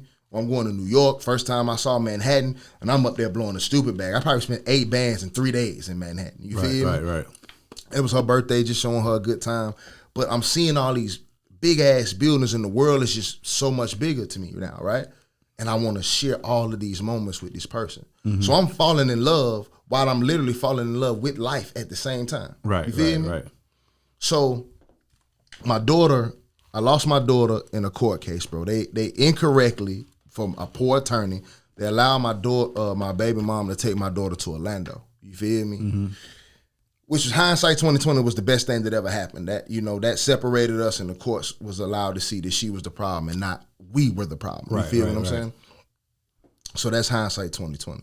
But me as a great father, bro, you still just a daddy though. You feel me? No matter how great you are, you can't be mama. You feel me? Right. Let's say mama can't be daddy. It's moments that, let's say I went to go see my daughter. It was 500 miles to go see her, 500 miles back. Every time I saw my daughter, it was 1,000 miles a month. You feel me? So I would go see her, and let's say I was by myself. Yeah, I would have went to maybe the water park or Disney or something fun, do some daddy shit, and then what I do with the rest of the day. You feel me? You don't really, as a father, you really don't know what to do with the rest of the day. You feel me? Cool. But I had this woman who was by my side through this whole thing, and she was creating a family environment for me. So instead of me renting a hotel, I would rent like the condo, bro. Right. They had like the kitchen and the pool outside and shit like that, right? Right. Then we would stop on the way and pick up her sister's niece, which is just like, to this day, I haven't seen her in a while, but I love her like my own daughter too. Like, she was a baby. Like, she was 3, 4 at the time. You feel me? So we doing all this family shit, bro. And I'm just finding myself in these moments. I can remember leaving Disney late as fucking night. We've been there all day. You feel me? We in the truck driving back to the house. And I swear to God, bro, it's like I'm in a movie or some shit. I'm looking, everybody sleep, everybody wore out. The water park done whooped everybody. But I'm driving home, so I'm up, right? I look in the back, bro, and I see both kids sleep, passed out. Right. I look to my right, she in the passenger seat, she passed out. And it's like just enough moonlight to come in and hit her face and everything. You feel me? Right. And I'm happier than I ever been, bro. Like, look at me. I'm doing this. This me doing this. This my money. This me providing. Like, I've never felt this happy when I bought a car, when I bought a pair of shoes, when I blew money in the club. Nothing. Right. Just the happy. Like, look at all these people like satisfied with what I provided. It was a family environment for me, bro. And the night that gets me more than anything, bro, I remember this shit haunts me to this day. And it probably bothers me because she don't even remember. You feel me? Right. One night we went to the water park, finished the water park, came back home, and they decided I was going to cook dinner and they was going to make brownies. This is how much I remember. It was brownies with cookie dough on the bottom. I remember that shit like yesterday, bro. This is fucking 7 years ago. Right. When it was all over, we cut off all the lights and we watched the children's movie, bro. Everybody had ate. Everybody was good. And I'm looking at my daughter laying on me, my little niece laying on my daughter, my girl over there, and everybody's into the movie. You feel me? Everybody watching the movie. It's nothing but the glow from the TV shining. Another back one on of us, those bro. moments. Another one of those moments, bro. Yeah. And I look down at everybody, and I swear to God, bro, if God told me to pick a day to relive over and over again in life, that's the day I pick. I never seen nothing more beautiful than her. I never seen nothing more like, I can't even make this shit up, just the way I felt, bro. And the saddest part about it is that I thought I had so many more days left. Right. You know what I'm saying? Right. If I had known that was the last one, I would have pulled her aside in the room and said, listen, I apologize for mishandling you so much. I apologize for anything about you that I don't understand. But bro, nobody could ever love you this much. Right. Not in an arrogant way, Right, but I right. love you the way that people talk about in movies and in. Right. But this was everything. Right. So when I lost that, I lost everything, my nigga. Right. So that's one of the hardest parts for me. That's why I picked her. That's why she's my person. Right. You feel me? Right. And it's funny you say that because that's what led me to the conversation that I had. It was the same thing. Me and my lady decided we was gonna go on vacation. Like we had been dealing with each other for years, like for probably about 6 years. And I was just in the same space I'm in now. Like I ain't doing no girlfriend. I'm good on that shit. You know what I'm saying? I don't want to be responsible for nobody's emotions. And I had moved to Atlanta, and then they moved to Atlanta, and we was kicking the heavy in Atlanta, and then I ended up coming back here, you know, and we moved back together. We decided we was gonna give it a shot. You feel me? I'm like, fuck it, let's do it. Right. So we decided we was gonna give it a shot, and we moved in together. Same shit, having great moments, shit that just be locked in history. You feel me? Some shit you'll never live down. Right. And we go to New Orleans, and we hang out. Nothing is wrong. Like, this is the happiest she's ever been. This is the best I've been in a relationship. You feel what I'm saying? Because usually I'm just not really into it. I'm in it, but I'm not into it. This was like one of the first ones I've been like locked in on. And we go to New Orleans. We have a fucking amazing time. You feel me? And the weekend is over. I could tell she's so infatuated, so in love. And all I can think about in my head is just like, she don't even fucking know me. You know what I'm saying? Right. So as we riding, we going back, and we head back, and I'm same situation. The wind blowing, I got the top off on the vet. Right. You feel me? Wind blowing. It's just like, bro, this is fucking an amazing fucking moment. You feel me? Like it was unfair to her. It was unfair. Right. She living in the moment. She living in the moment. You living in and reality, I'm living in the moment, but in my head, I'm like, this is not a real moment. Right. Because it's not a real moment because you don't even know, like, you don't even know the depths in the back, the dark side of this shit. Right. You feel me? And it's just like, I was like, fuck, bro, I got to pull this curtain. You know what I'm saying? I got to pull this curtain. Don't tell me you did it that day, though. Bro, we riding. Hey, you messed up the weekend? No, the weekend was over. We on the way back to Pensacola. No, that's still the weekend. It is, but still, it's just like, bro, when something, it's like even just like you said, you wish you could have pulled her to the side and told her. You feel me? It probably would have saved shit and made shit different. You feel what I'm saying? But everything happened how it's supposed to. Anyway, we riding, and I'm just riding, and she wind blowing, breezing, and she just looking at me like I'm the best thing in the world, and she thinks I'm the best thing in the world, which I am in a sense. You feel me? Because it's just like I'm treating her like gold. You feel me? But it's just like I'm a fucking nigga, and I'm just like I was transitioning. I've jumped into a relationship, so this ain't a situation where I like cut everybody off. It's just like I'm like, fuck it, I'm finna be with her. You feel me? And I get into a relationship with her without properly preparing or going into it. So in the midst of my relationship, I'm still cutting people off. You know what I'm saying? I'm not answering the phone for motherfuckers or none of that. So it's not even like I'm currently at this moment cheating on her. You feel me? It's just like I'm into her and that's just it. But it's just like, damn, bro. Had I been in this moment and I've been on that passenger side and you did anything before we got to this moment while we were together, I would feel like it was all a lie. Yeah. You know what I'm saying? So I'm just like, the only way to prevent this from being a situation to where it's not appreciated as it should be is for me to tell the truth in a moment that most people wouldn't tell the truth, or the way you didn't have to catch me in a lie. So we just riding and we on the way back, and I just say, I turn the music down. She like, why you turn it down? I was like, man, I be cheating. And she said, what? I was like, bro, I said, I gotta, like, I really just. Your exact words. I be cheating. I be cheating. Yeah. That's a t-shirt. Yeah, too. and I'm just like, bro, I said, I like, bro, I don't want you to feel like I'm something that I'm not.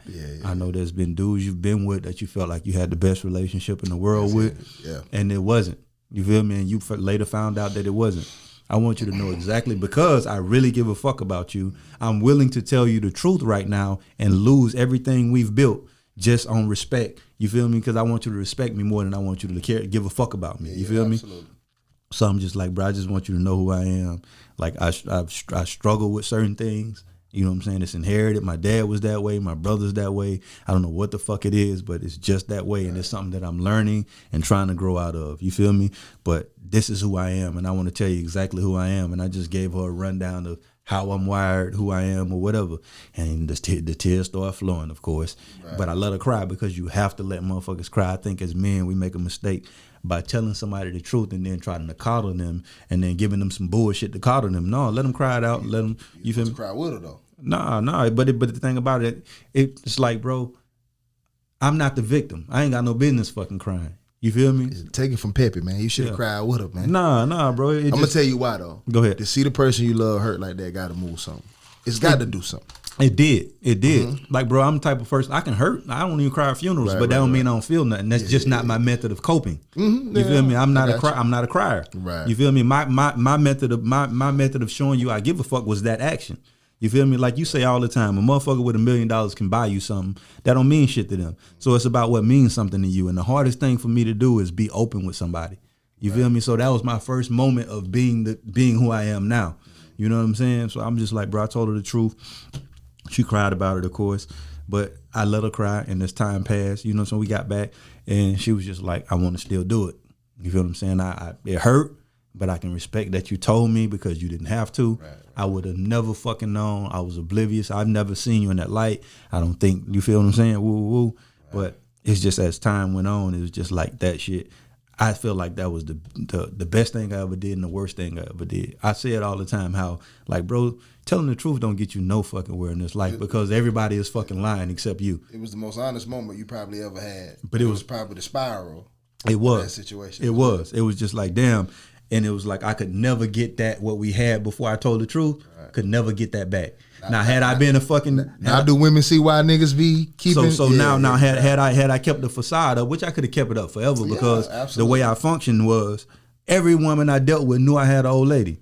There was never a time to where it would be anything that would leak. You feel me? They wasn't fucking commenting on nothing on social media. They wasn't trying to be seen. They wasn't calling my phone. Everything was like it should be if you gonna fuck around. You feel what I'm saying? Which is the mark of a real man. If your dude ever cheat on you and you bump into the other girl and she like, I ain't even know you existed, you would have fucked nigga. Right. A real man gonna tell your other girl like, hey, listen, I got a no fucking clue what I had going on. Would have never found out. Right. Because it's like I'm definitely not lying to the motherfuckers on the side. Right. You feel what I'm saying? They know exactly what's going on. And if you even so much as a little bit act like you want to be seen, you feel me? I'm a cut a fool. Yeah, you got one time to threaten. Yeah, because I fucking loved my girl. You feel what I'm saying? But it was just like something I was like, all I could think about was like, bro, if I would have just shut the fuck up, shit would have been so smooth. But it's just like we never had one of those New Orleans moments again after that. You feel me? Everything, it was a downward spiral from there. Our whole relationship went from that to like fucking years later, it was doing this the whole time.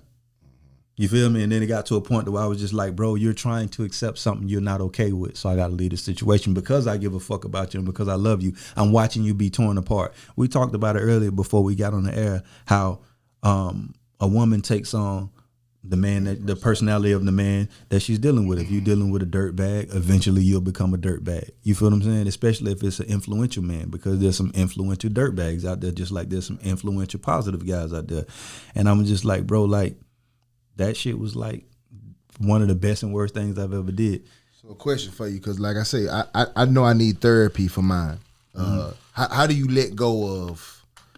Because that's got to stick with you. There's no way you could talk about it like you said, right? Like you just did, and to say that it's, I don't know, would you consider that I'm over it?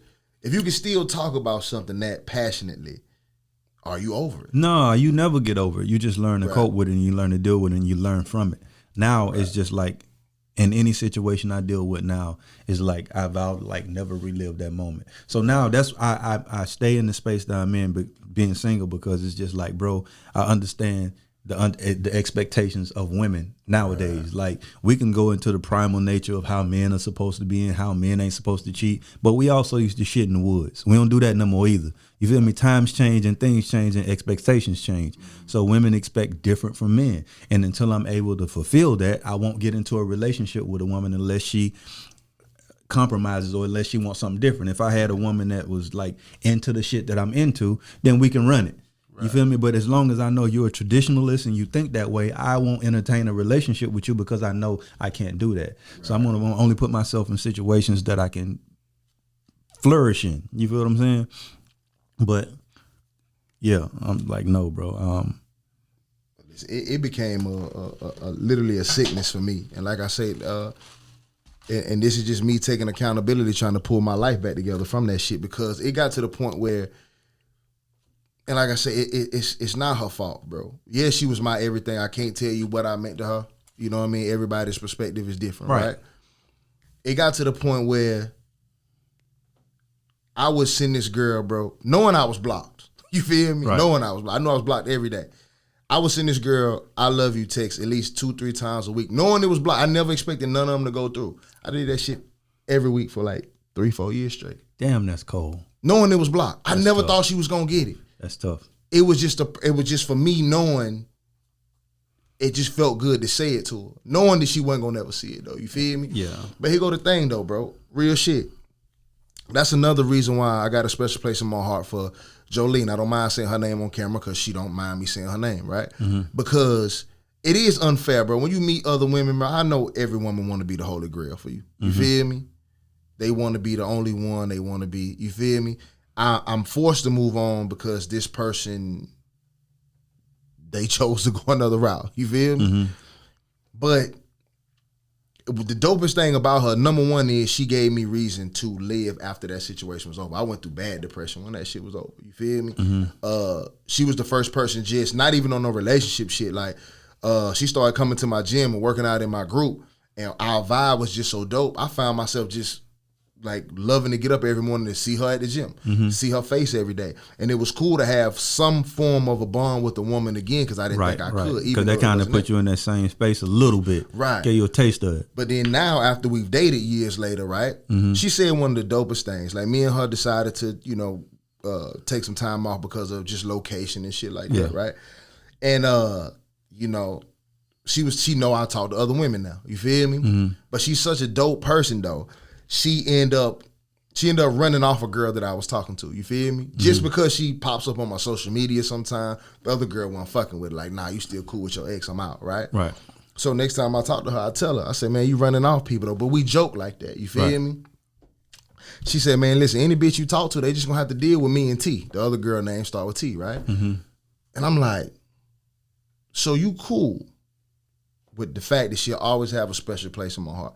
Like, she included this other woman with her. Like, I know I have a special place and this is where I belong in your heart. And it's cool that you love her. Man, that was one of the dopest shits I had ever heard. Like, and that gave me courage. Like, this is me saying, now I'm able to look back in that relationship and say, okay, what did I do wrong? Yeah, she did a whole bunch of shit wrong, bro. Like, she was the thorn in our relationship. You feel me? Right. But as a man, bro, you got to take some kind of accountability, bro. You weren't perfect in the situation, bro, and it was me holding on. Yeah, and I feel like I was the reason for a lot of my situations failing, and I know why. I know I was short. The issue is, though, is that when you know where you short and the other person won't take accountability for where they're short. Right. That's usually what my disconnect is when you won't own your bullshit and I own mine. Because I'm quick to say, like, hey, bro, this is why I fuck up at. Me and you do it all the time. We have situations where we talking about the podcast, or I might say whatever the fuck, and we having a discussion because we go back and forth about shit all the time. And I say, you know what, bro, like, you right there. I'm wrong right here. You know what I'm saying? And when you can do that, you can keep shit going. That's why our relationship the way it is. Yeah. It's not just in fucking romantic relationships. That's in relationships in general. You have to be able to admit where you wrong at, but it only works if the other person is willing to do the same. Right. If you don't have it both ways, you don't have a relationship. You have one person. It's what they call a symbiotic relationship, to where we're both benefiting from each other. It's just like, nah, some motherfuckers just ride you, and you're the problem all the time, and you're the issue, and that I can't deal with a situation like that. Yeah, and maybe that was somewhat how she viewed me, bro. Maybe it was hard for her to hear me say all the time that you was the problem, even though to me it's like, bro, you the problem. Like, I don't have a problem. Right. I love you. I'm good. Like, right. Bro, I can shake something off, and because I'm not going nowhere. In 7 years, I never once said I want to break up. Never once said I didn't want to be with you. You feel me? What's a pet peeve you got in a relationship, bro? A pet peeve? Yeah, just something like it's maybe something petty or something like just get under your skin a little bit. Like nothing crazy. I just hate when motherfuckers make something out of nothing. Yeah. Because my thing is, bro, the whole point of a relationship is peace and peace of mind. Like, I already got enough shit going on. You supposed to be I shouldn't have to go on vacation. You should be my vacation. Right. You should be the person I come, like, all the bullshit I'm going through, I come home, I see you, and I'm just like, bet. You feel me? And I know we're going to have fucking disagreements and shit, and we're going to go through shit, but the thing about it is, my question always to a woman when we get into it is like, if you my woman, we finna break up over this shit? No. Well, let's fucking fix it. Right. Let's get to the bottom of it and get it out the way so we can get back to our happy space. But some people just like to have problems. Somebody told me that women love to create problems because they're problem solvers. You feel what I'm saying? If there's no problem, they have nothing to do. So they have to create a problem to fix. You feel what I'm saying? And when I think back, wonderful statement. But when I think back, sometimes it makes fucking sense. Because I could be having a conversation with a motherfucker, and it just be like, hey, good morning, how you doing? I'm good, how are you? Boom, boom, boom. We just having a casual conversation, and it's just a random question about some shit that we don't even need to be talking about pop up. And I'm just like, well, where'd that come from? You know what I'm saying? And it's just like, before you know it, we in a full argument about some shit that didn't even have nothing to do with our conversation. I don't think women fix problems. I think they low-key may like the energy of the effort you have to put in to solve a problem. Maybe that makes them feel love when you're putting in the effort to fix something, or show that you care about what they think about. But I have been with motherfuckers though, bro. If it wasn't a problem, it was a problem. Yeah, you feel me? And that shit is crazy because, and I'm not an arguer. I'm not somebody I've never raised my voice in a relationship. Mm-hmm. I'm the okay, and you get mad because I'm like, okay, right. Okay, and you like it's sarcasm. I'm like, bro, I just don't want to fight. Nah, they like a little energy. You gotta put. I just don't want to fight, bro. I don't want to argue. Like, I ain't got time for none of that shit. Like, if I got to do this, if this is what I'm in this for, I don't want no part of it. My rule is this, bro. If I'm happy 95% of the time and you come along and make it 94, we dead. But you got some strict rules in relationships. That's my thing, bro. It's just like 1%. If you add I don't give a fuck. That means you taking away. But if you add another human being to your life, their opinions, thoughts, wants, and needs, it's going. I'm cool with all that. No. I'm just saying it's gonna take down a little bit of your normal happiness. No, it doesn't. Because the thing about it is, when I'm in a relationship, bro, I love to serve my woman. If you got a problem, I'm here to fix it. If you need something, I'm here to go get it. All of that. So my thing is, in the midst of all that, like, if I'm doing all of this, I'm doing all this extra work to make sure you're happy. I'm doing all this extra work to make sure you're fulfilled, make sure you're taken care of. Mm-hmm. Bro, I done been in situations where I done got a motherfucker a house. They ain't have no bills, a car. I'm emotionally supportive. You feel me? I'm all of this. Yeah. You feel what I'm saying? And it's like they still found something to complain about. Right. And I'm like, bro, look around. And I used to tell this person, I used to say, bro, one day we're going to be in a situation to where you wish we could get back to this point that you hate so much. No, absolutely. You feel what I'm saying? Yeah. And you're going to be begging for that. And it's going to be long gone because I don't have to do this.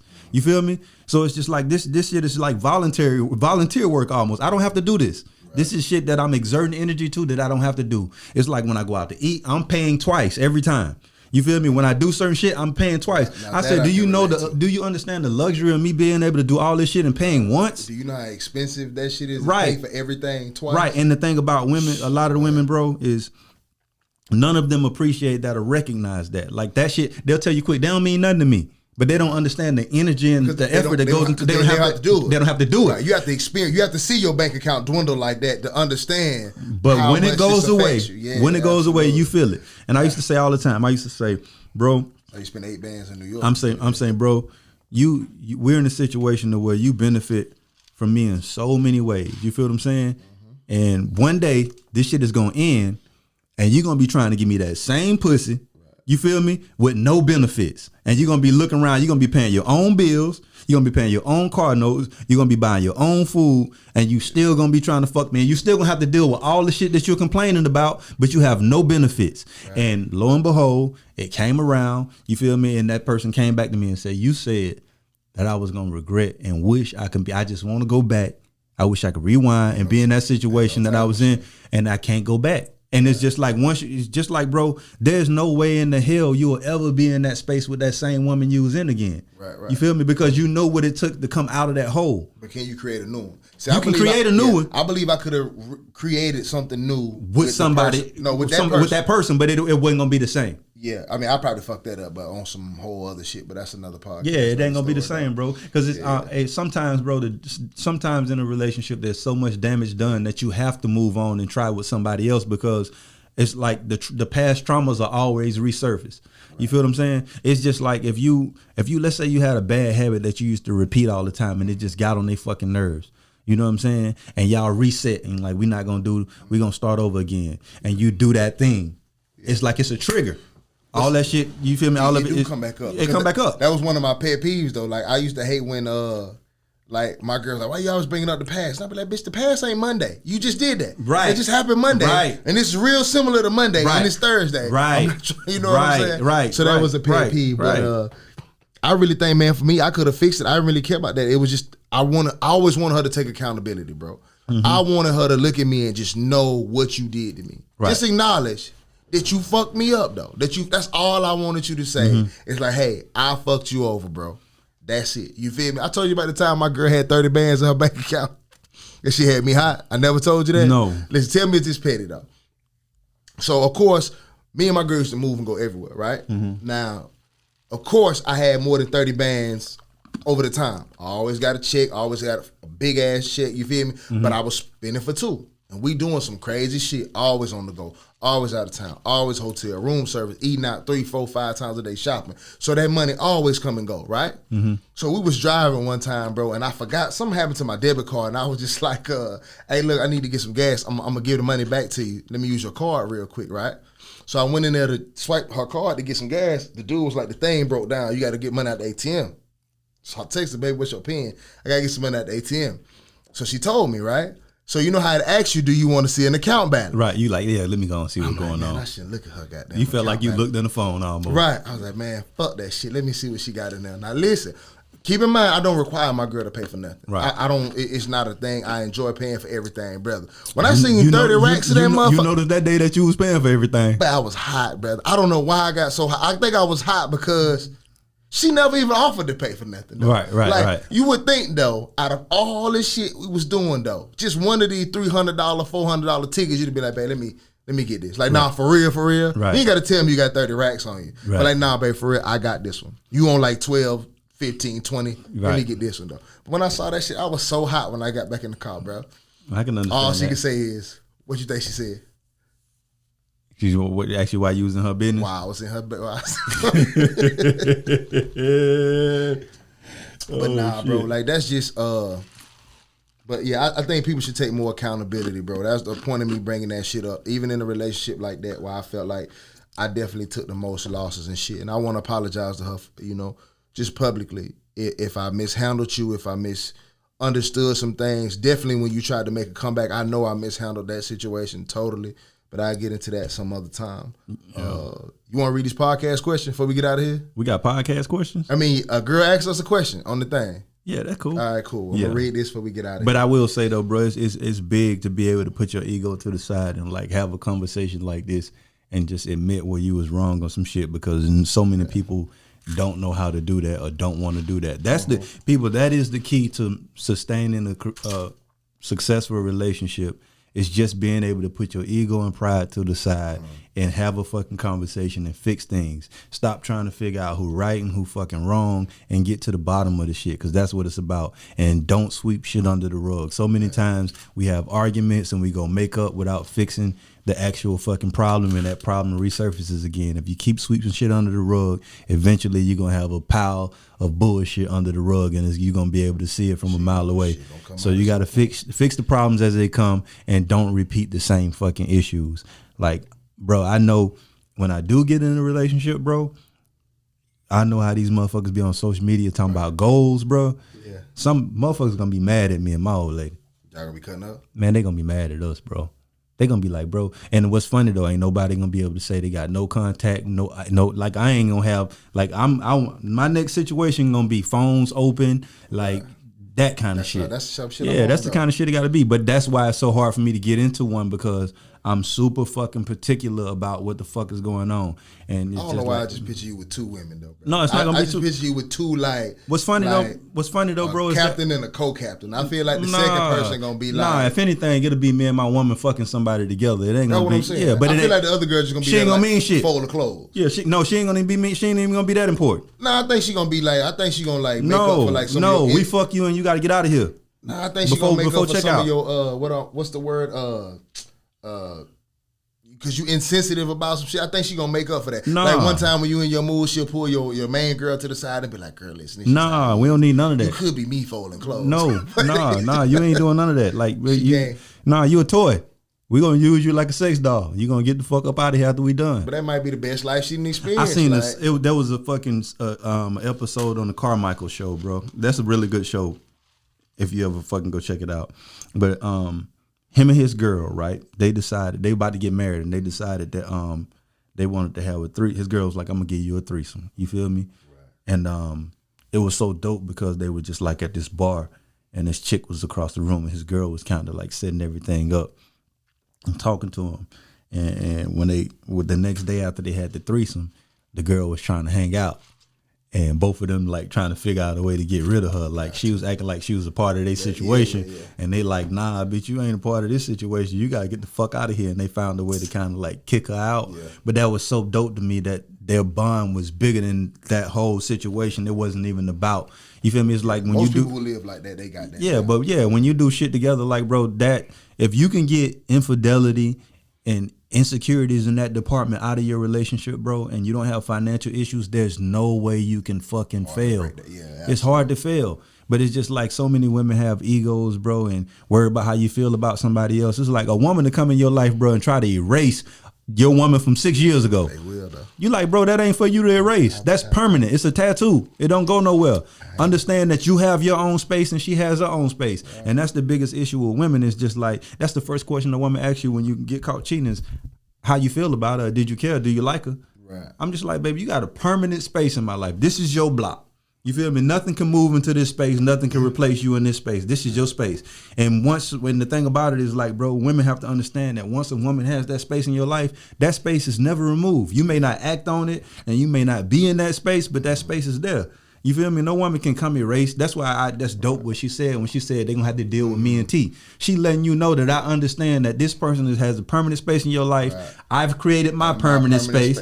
You feel me? Like, bro, I this whole thing about like you can't love more than one person at a time, bro. Like, come on, bro. Get the fuck out of here. Like, people have multiple kids, bro. And I understand that's not a romantic thing, but that's still proof that you can love two things differently and equally. You feel me? It's like it may be different types of love. Like I love my younger son a different way than I love my older son, but that doesn't mean more. They both have their own space in my life, and it works the same way in relationships. We all gonna have our own spaces for different people, and you got to respect that.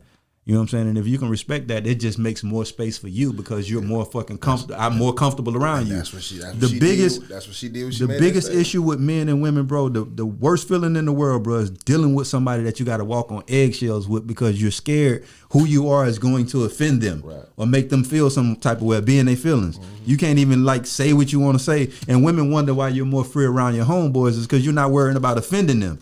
It's like, but damn, if you can get in that space, like nobody can replace you at that. You just got to be somebody that's irreplaceable. And I think that's why I fit so well in other women's lives, bro, because I can't recall the time I ever asked a woman to change anything. I can't recall the time I've ever asked a woman to be different. You feel what I'm saying? I allow whoever I'm dealing with to be 100% them. And they fall in love with that because they can be comfortable around you. I've had women tell me their deepest fucking darkest secrets and not feel judged. And it's just like that creates a fucking permanent space for you in their life. But they don't understand that all you want is that in return. But it's like you seem not to get that. It's like when you start speaking your truth, it's just like, really?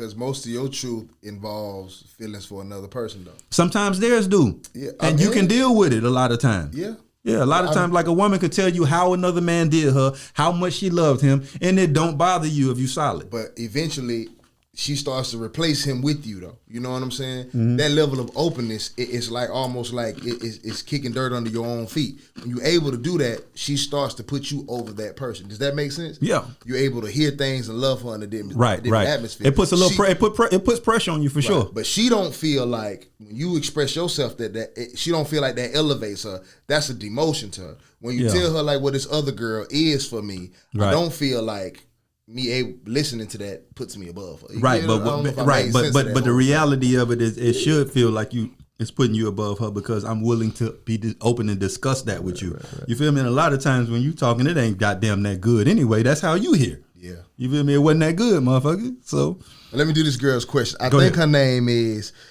at least on here, is A.A. Tate. Taite. All right. Now excuse my public school reading, right?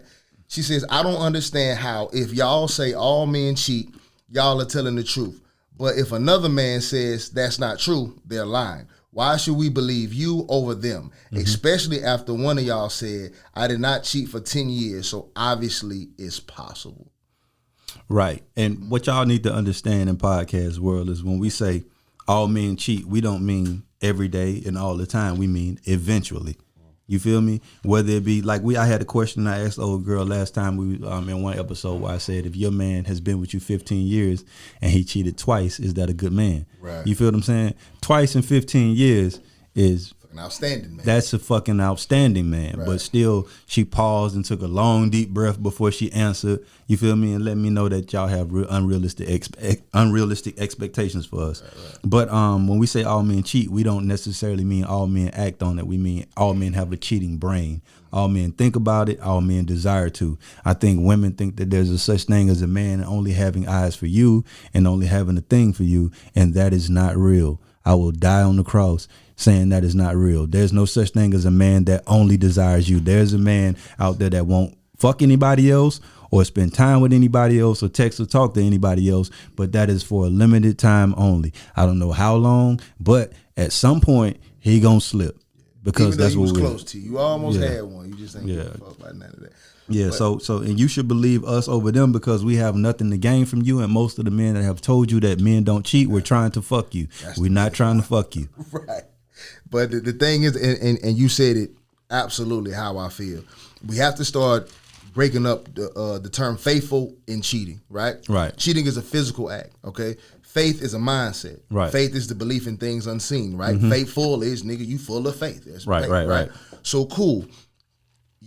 Here's the thing. You shouldn't have no fucking faith in us. You understand what I'm saying? Faithful is not a thing. Even if I know I did not cheat in 10 years. You understand what I'm saying? But I'm not the type of dude to put myself above other men. So when my girl come tell me a story about Joe Blow who done cheated on his girl and so-and-so over here who done cheated on that girl and we watching a TV show, I completely tell her, no, I understand why he did that and where he coming from. Right. I'm not above him. Right. Just because I'm not doing that to you doesn't mean I don't have the same thoughts as that gentleman. I just chose not to act on it. You feel me? The bitch ass nigga response to that would be, damn, he wild. Right, exactly. I would never. But go ahead. You feel me? Yeah. So the thing is, you have to understand that faithful is a mindset. So no, I did not physically act, but I had the same thoughts as every other man did. It wasn't some euphoria, as old girl said, absorbed. I was not so absorbed that I didn't see another woman, that I didn't think about having sex with another woman. That's not a thing. You understand what I'm saying? So when she say, why should you believe us over them? That's all I'm going to say about it. Personally, and no offense to you, thank you for being a listener. This is just how we talk. So if you watch this show, this is just how I talk. I really don't give a fuck if you believe me or not. You feel me? Right. The thing is, I don't expect women who've already signed up for this contract with their man to hear this podcast and go renegotiate. Right. I don't expect that to happen, right? My only hope is if a woman can hear this and take this information in, if she's single and she go meets a new man, you understand? That she can go into it with realistic expectations, and maybe we could start something new as a generation where we go into relationships with realistic expectations, right? And negotiate that. Okay, listen, bro, don't lie to me. Don't even feed me that bullshit. Right. Don't even tell me how different you are. That's over with. Let's be done with that. Cool. Listen, brother, these are the things that I require as a woman, right? No STDs better not come back here. And I better not feel you cheating. If you got to take a time away from us and our kids, no bitch better not ever come back to this house. Don't ever embarrass me. It better not be nobody in my circle. If it's something like that. And all of those demands are fair. All of those demands are fair. That's what he need. And then after that, you need to go to sleep peacefully every night. Right. You understand what I'm saying? Right. And as long as those things don't come back, right? So cool. If you're in a relationship with a man and he does cheat, once he breaks the contract on his own, maybe instead of looking at your man as a failure, because a lot of women have thrown away good men just because he cheated. Right. Right. This man has been everything to you. Great to your kids. Some of them not even his fucking kids. You feel me? You find him fucking another bitch and now he a dog, he this, and the third. No, baby, go work it out with your man. Negotiate a new set of terms if he must do this thing, right? Right. So for all of you ladies out there who saying men don't cheat, just listen to this to me. A lot of you women are really boisterous about this. No, I've seen men, I've experienced this. I know all men don't cheat, right? So let me tell you a quick story. It's a gentleman that goes to my gym, right? I have conversations with this gentleman all the time, right? I know he done fucked 3-4 bad chicks that be in there. You feel me? He done told me. I done seen the photos in his phone. He's verified that he did this, right? Cool cat. One day I was going to this couples gathering, right? My girl was setting this up. My girl at the time, she was like, let's go to this couples thing, right? I didn't know who was going to be there. I'm like, all right, cool. So I get together, I go there, I see her homegirls there, and I see old boy in there, right? And I'm like, oh shit, what's up, dog? You from the, cool.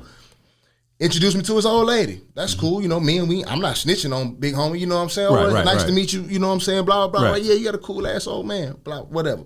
So we start playing the games, taking shots, cool. After that, somebody want to bring up relationships and somebody who done cheated. You know me, I can't sit quiet. Right. I'm going to have these conversations in the environment. So here am I with my podcast brain, and I'm going to go ahead and give you, hey, baby, listen. Right. All men do this, all men do that, right? Right. So he had one of these, though. His girl was one of these. Right. Oh, so you just saying all men? That's just you and your kind and how you think. I can recognize that from a mile away. My man will never do nothing like that if he even thought about none of that. And I'm sitting. He busting sweat. Listen, he looking at me like, dog, please, bro. Just be quiet. Kill it for me. Kill it for me. Listen, and I ain't going to, of course I'm not going to rat him out, right? And I'm just like, all right, baby, I'm going to let you have it. You feel me? And she aggressively coming at me, right? Right. And she got the worst nigga in the room.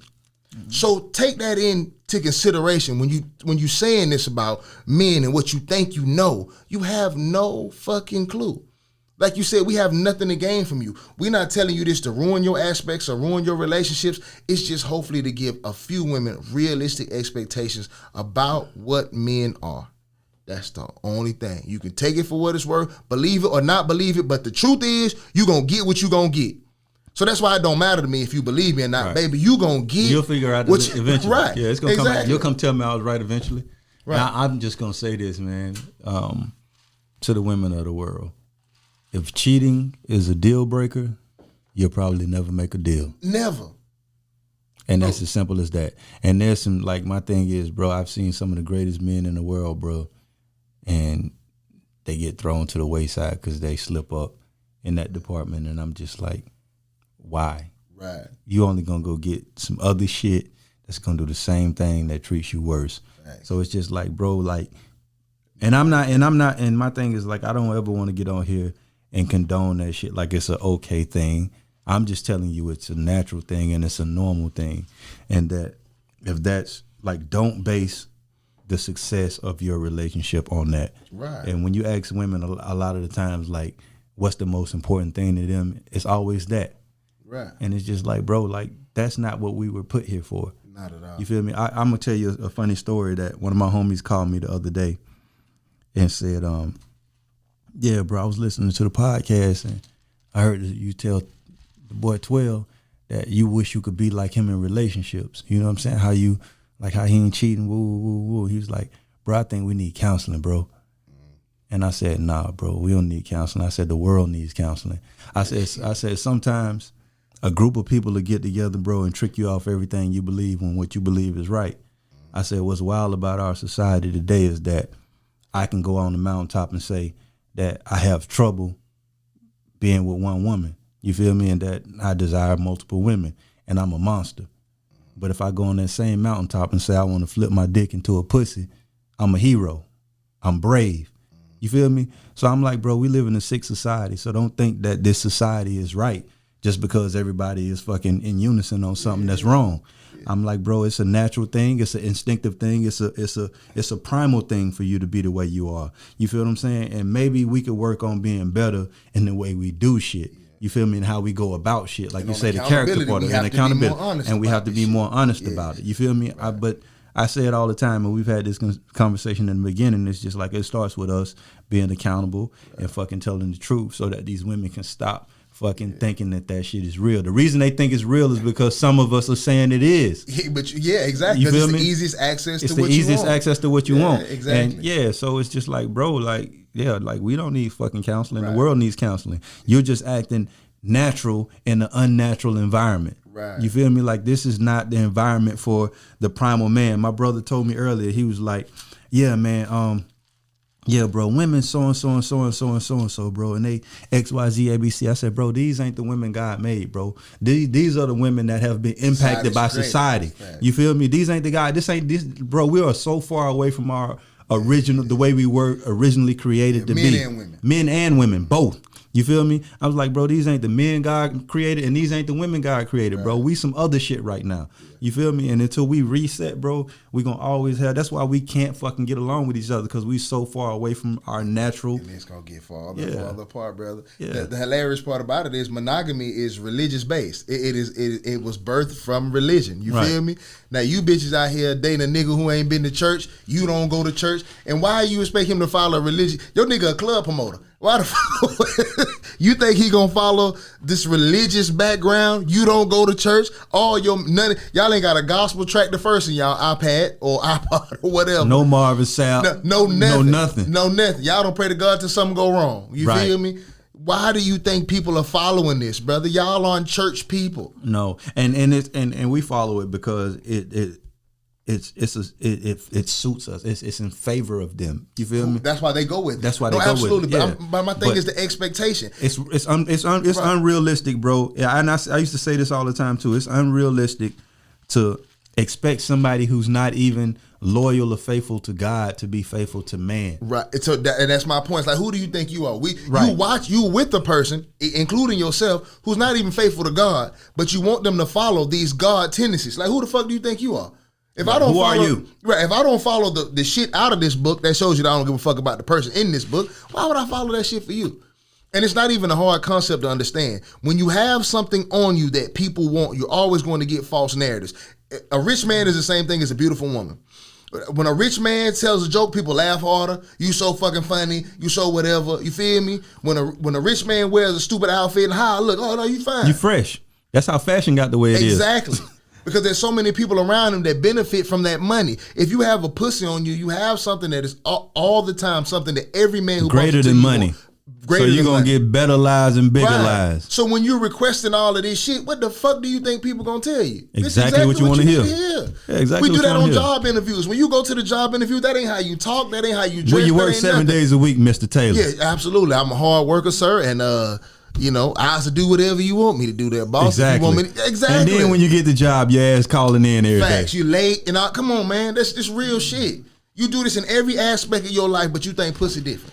You have something that people want to obtain, you always going to get false information. So when you first said, the first thing out of your mouth is that the reason why you should believe us, because we don't want to fuck you. That's a great reason to believe us. You're going to get the most honest answer. The two most honest men is a man who thinks you unattractive and a man who already fucked you. Exactly. You gonna get the real after that. Yeah. If I think you ugly, bitch, what you want to know? I'll tell you anything under the sun. Everything. Right, because I don't want nothing from you. Nothing. And after I fuck you, low key, if we ain't in a relationship, bitch, what you want to know? Right. You can't erase what I just did. What you want to know? What's happening? You feel me?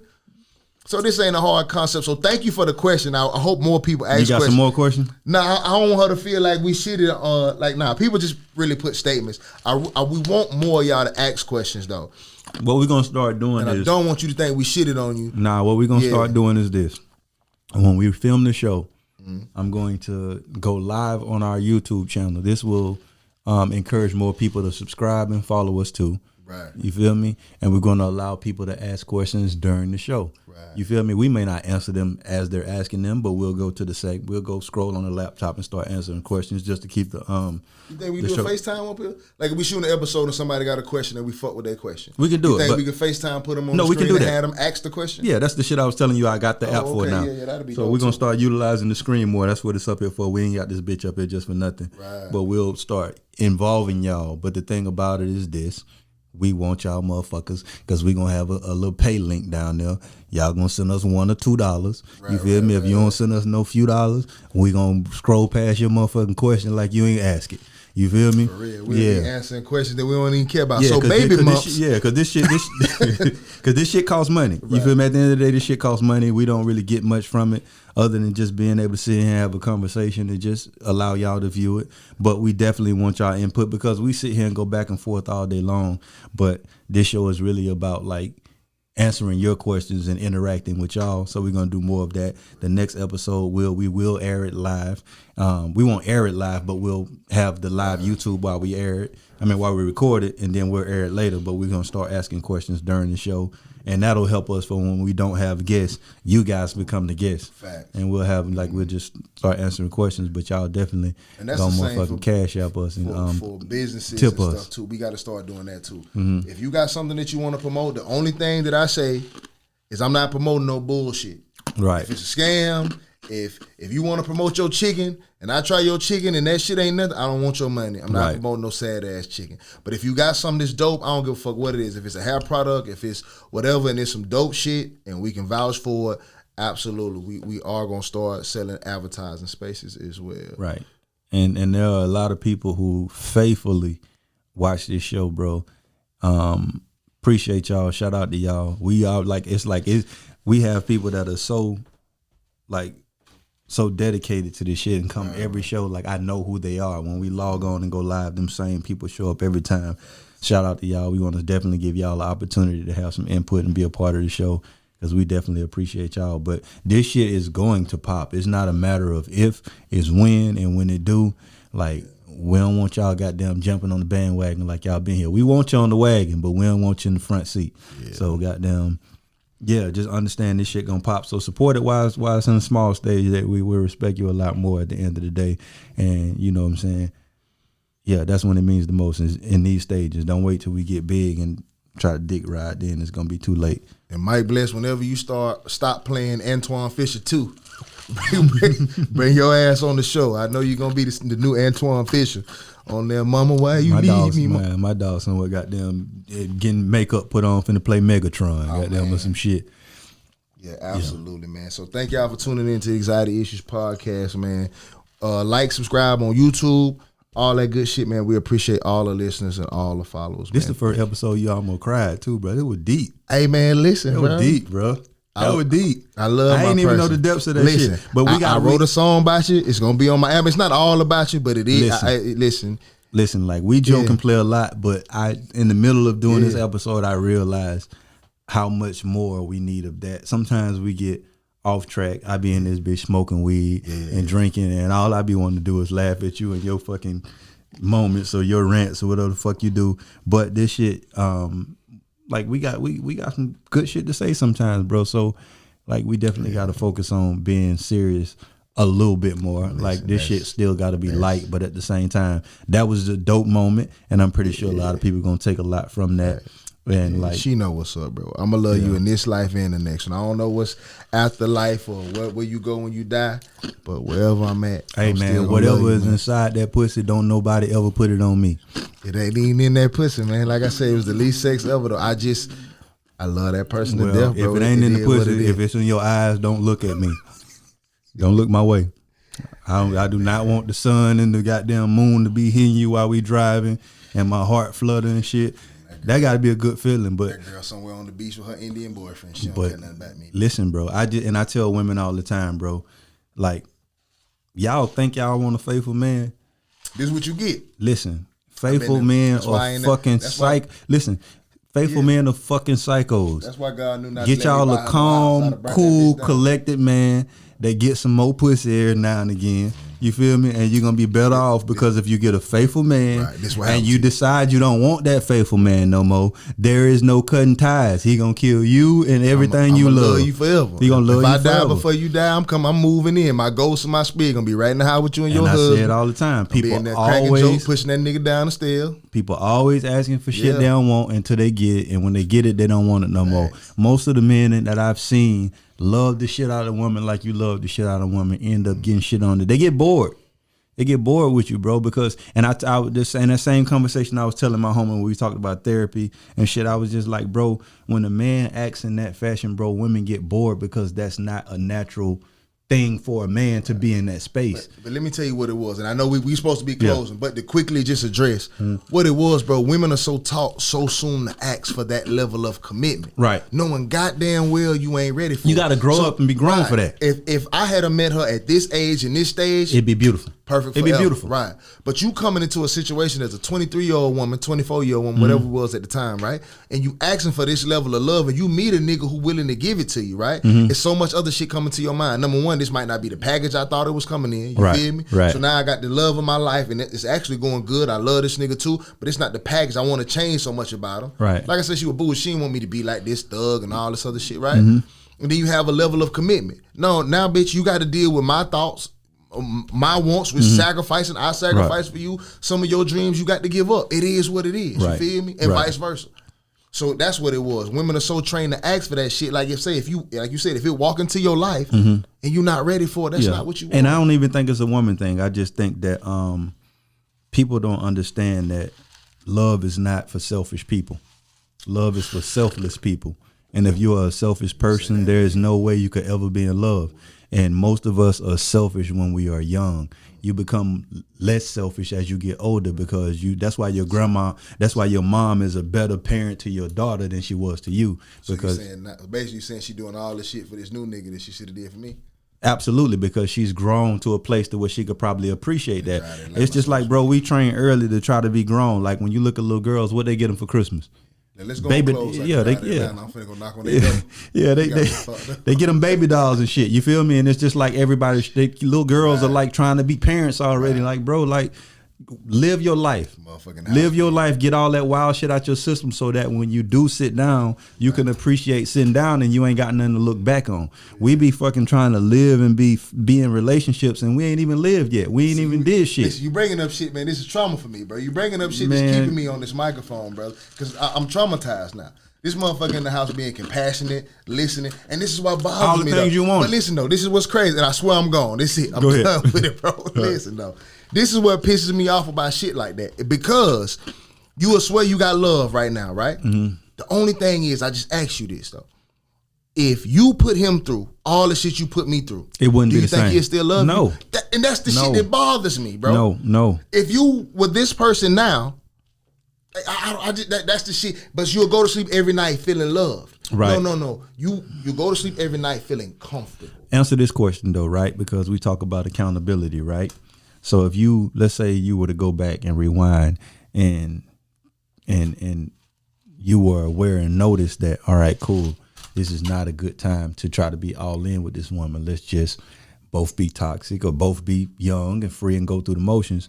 And because the thing about it, when you're that dedicated to somebody, you can't take hurt. You can't take heartbreak. You can't take letdown. Right. You'll become disgusted.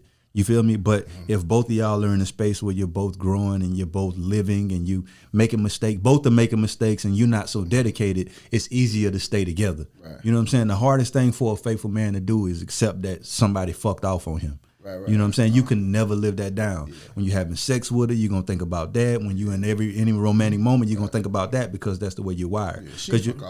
But I'm just saying, yeah.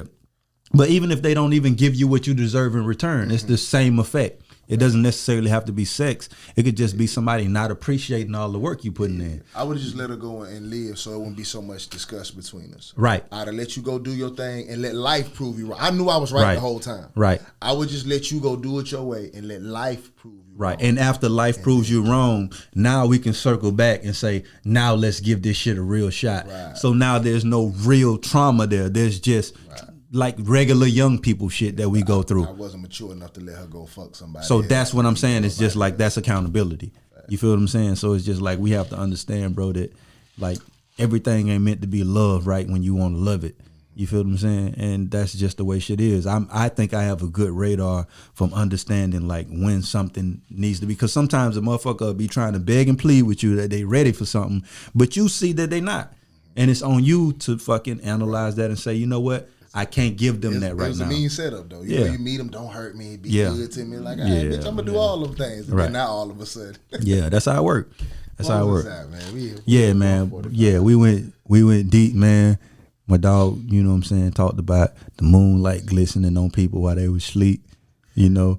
But that was deep though, bro. Like I can identify with that. And I think a lot of men can in different ways. But there's nothing like that feeling, especially when kids are involved and you have that family dynamic. Because I think every black man, every man dreams of that fucking Cosby Show thing, you feel me? But dreaming of it and actually bringing that shit into fruition are two different things. It's a lot harder to bring it to life than it is to see it. But we all dream it. Just like we all want $1 million, but we don't understand the work that goes into getting $1 million. Right. You know what I'm saying? But yeah, that shit is dope, bro, and we should all strive for that. That is like the ultimate level, and that's the way we should be with each other. But give it time. This is the Anxiety Issues Podcast. I am Boneface. This is my brother Adam 12 Taylor, your boy on the ones and twos, Cavoisier in the cup, and we are out.